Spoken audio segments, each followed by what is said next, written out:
আপনি কি বিএ ও এম এর জন্য অনলাইনে বেস্ট কোচিং নিতে চান? বাংলা অনার্সে ভালো রেজাল্ট করতে চান? তাহলে আজই আসুন নাম্বার 1 কোচিং সেন্টার প্রান্তিক গাইডে। আমাদের অভিজ্ঞ শিক্ষক ও লেখক রাজস্বী হালদার যত্ন সহকারে ক্লাস করান। হাই কোয়ালিটি নোটস ও 100% কমন সাজেশন।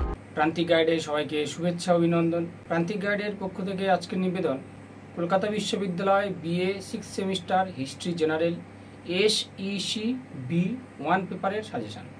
যারা কলকাতা বিশ্ববিদ্যালয় থেকে বিএ 6 সেমিস্টার বা ফাইনাল সেমিস্টার দেবে 2024 সালে, তোমাদের এই পেপারে রয়েছে মিউজিয়াম অ্যান্ড আর্কিভস অর্থাৎ সংগ্রহশালা ও লেখাগার।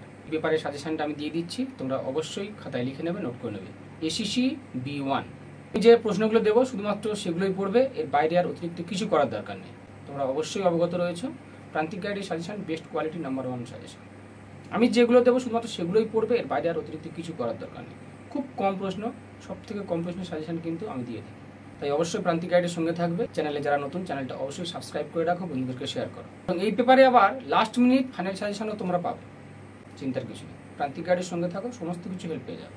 আমি ঠিক সময়, সঠিক সময় অবশ্যই লাস্ট মিনিট ফাইনাল সাজেশন দেবো, সঙ্গে থাকবে। পেপারটা কিন্তু খুব সহজ, প্রচুর মার্কস আসে, এটা বলে রাখলাম। তোমরা খুব ভালো করে পড়াশোনা করো।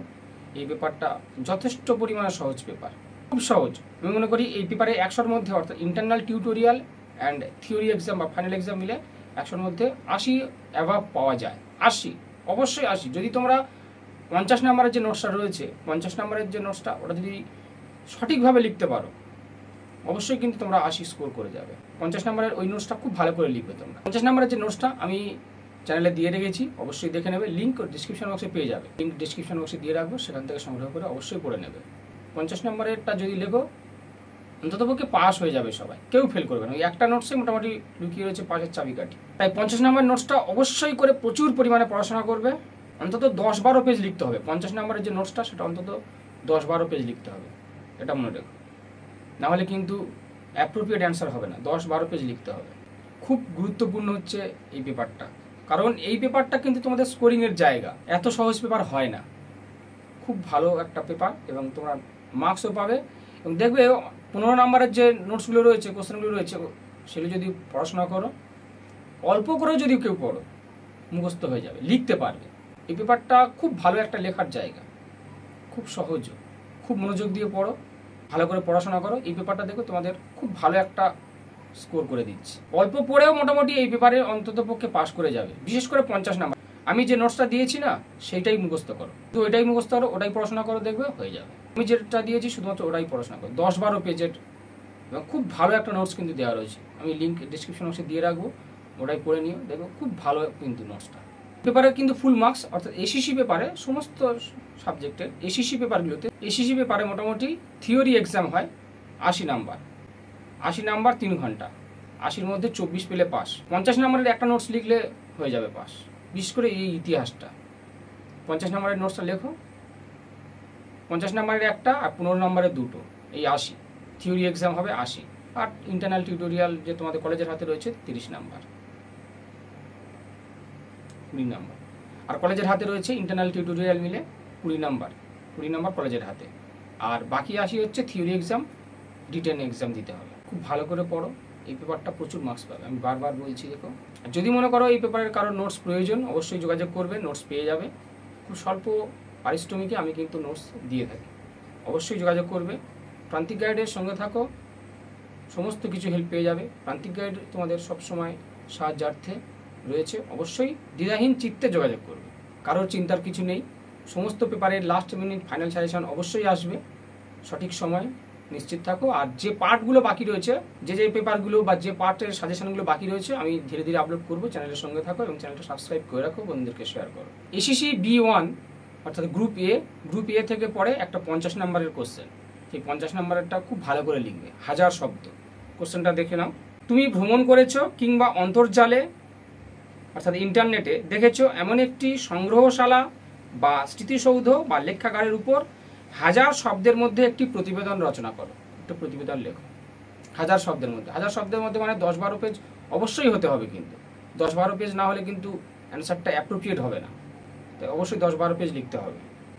তুমি ভ্রমণ করেছো কিংবা অন্তর্জালে অর্থাৎ ইন্টারনেটে দেখেছো এমন একটি সংগ্রহশালা বা স্মৃতিসৌধ বা লেখাগারের উপর 1000 শব্দের মধ্যে একটি প্রতিবেদন রচনা করো।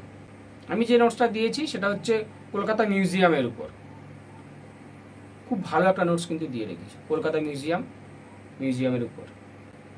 Write a report within 1000 words of any tour or visit through internet of a museum or memorial or archives। 50 নম্বরের গ্রুপ এ থেকে এই কোশ্চেনটা, এই একটা লিখলেই মোটামুটি কাজ শেষ। 2 ঘন্টা ধরে 1.5 ঘন্টা ধরে এইটা লিখবে, 1.5-2 ঘন্টা ধরে এই শুধু এই 50 নম্বরের অ্যান্সারটা লিখবে, তাতে কিন্তু তোমরা অনেক নাম্বার স্কোর করে যাবে। 50-এর মধ্যে যদি 35-40 পেয়ে যাও তাহলে কিন্তু 80 অবশ্যই পাবে। তেমন এখন থেকে কন্টিনিউ ওই নোটসটা মুখস্থ করবে। আমি লিঙ্কটা ডেসক্রিপশন বক্সে দিয়ে রাখছি, যারা এখনো পর্যন্ত ওই নোটসটা নাওনি অবশ্যই নোটসটা সংগ্রহ করে নাও। 10-12 পেজের একটা নোটস, অবশ্যই তোমাদের খুব ভালো স্কোর করবে এই নোটসটা। আর যদি তোমাদের সংগ্রহে থেকে থাকে অবশ্যই সেটা পড়ো, ভালো মার্কস পাবে। এবারে যাব গ্রুপ বি। গ্রুপ বিতে লিখতে হবে 15 নাম্বার করে 2টো কোশ্চেন, 30 নাম্বার। তাহলে 50 নাম্বারের জন্য একটা অ্যান্সার লিখলে সংগ্রহশালা বা মিউজিয়াম বা আর্কিভস বা লেখাগার, 50 নাম্বারের জন্য 1000 শব্দে ওটা লিখলে। গ্রুপ বিতে 15 নাম্বার করে 2টো। প্রথম প্রশ্নটা লিখে নাও, সংগ্রহশালা বা মিউজিয়াম বলতে কি বোঝো?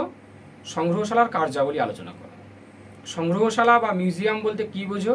সংগ্রহশালার কার্যাবলী আলোচনা করো। দ্বিতীয় প্রশ্ন, ভারতের সংগ্রহশালার ইতিহাস বর্ণনা করো বা আলোচনা করো। ভারতের সংগ্রহশালার ইতিহাস মানে ভারতবর্ষে সংগ্রহশালার যে ইতিহাস, কোন কোন স্থানে সংগ্রহশালা বা মিউজিয়াম রয়েছে সেই সমস্ত স্থানগুলো এবং সেখানকার ইতিহাসটা বর্ণনা করতে হবে।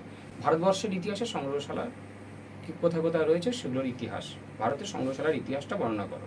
প্রশ্ন, সংগ্রহশালার প্রদর্শন নীতি। সংগ্রহশালার প্রদর্শন নীতি এটা জাস্ট একটু দেখে রাখো, এটা অতটা গুরুত্বপূর্ণ নয়, বলে রাখলাম। সংগ্রহশালার প্রদর্শন নীতি এটা জাস্ট দেখে রাখো, খুব বেশি মুখস্থ করার দরকার নেই, দেখে রাখো 1-2 বার সংগ্রহশালার প্রদর্শন নীতি। কারণ অনেক সময় কি হয়, রিপিট হয়ে যায়, আবার কি হয় কোনো কোশ্চেনের সঙ্গে ইনক্লুড করে দিতে পারে, কোনো বড় কোশ্চেনের সঙ্গে ইনক্লুড করে দিতে পারে। পরের প্রশ্ন লেখো, লেখাগারের সংজ্ঞা এবং ইতিহাস রচনায় লেখাগারের গুরুত্ব। লেখাগারের সংজ্ঞা এবং ইতিহাস রচনায় লেখাগারের গুরুত্ব ও কার্যাবলী আলোচনা করো। লেখাগারের সংজ্ঞা এবং ইতিহাস রচনায় লেখাগারের গুরুত্ব ও কার্যাবলী আলোচনা করো। এটা খুব ভালো প্রশ্ন কিন্তু, যদিও তোমাদের আমি লাস্ট মিনিট ফাইনাল সাজেশন দেবো, চিন্তা নেই। তবে এই কটা সব কটা পড়বে যেগুলো আমি দিচ্ছি, অবশ্যই খুব ভালো করে পড়াশোনা করে মুখস্থ করবে। পরের প্রশ্ন লিখে নাও, সংগ্রহশালার ইতিহাস এবং ভূমিকা আলোচনা করো। সংগ্রহশালার ইতিহাস এবং ভূমিকা আলোচনা করো। দেখো 2 নম্বরের প্রশ্ন আর 5 নম্বরের এই প্রশ্নটা কিন্তু প্রায় রিলেটেড, প্রায় একই বলা যায়, কিন্তু কিছুটা হলেও আলাদা। সংগ্রহশালার ইতিহাস এবং ভূমিকা আর ভারতের সংগ্রহশালার ইতিহাস দুটো প্রায় একই, 90% একই, মানে একটা করলে দুটো হয়ে যাবে এইরকম। পরের প্রশ্ন, সমাজের লেখাগারের ভূমিকা আলোচনা করো। সমাজের লেখাগারের ভূমিকা আলোচনা করো। সমাজের লেখাগারের ভূমিকা আলোচনা করো। সমাজের লেখাগারের ভূমিকা এবং কার্যাবলী, ওর সঙ্গে কার্যাবলীটাও করে নাও, অল্প করে ছোট করে হলো। সমাজের লেখাগারের ভূমিকা এবং কার্যাবলী আলোচনা করো। ব্যাস এই কটা, তার মধ্যে দেখো অনেক কটা আবার বাদও দিলাম।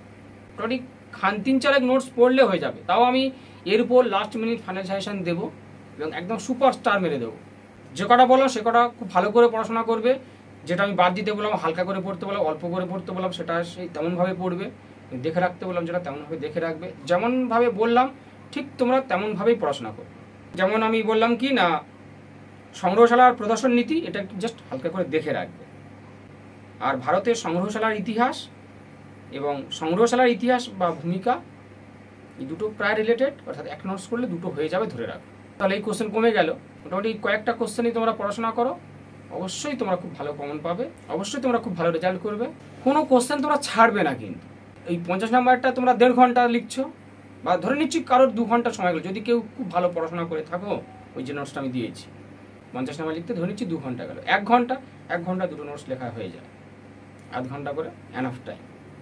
সুপার করে পরীক্ষা দেবে। এই পেপারটা দেখবে তোমাদের সব থেকে ভালো পরীক্ষা হবে, সব থেকে ভালো পরীক্ষা হবে এই পেপারটা।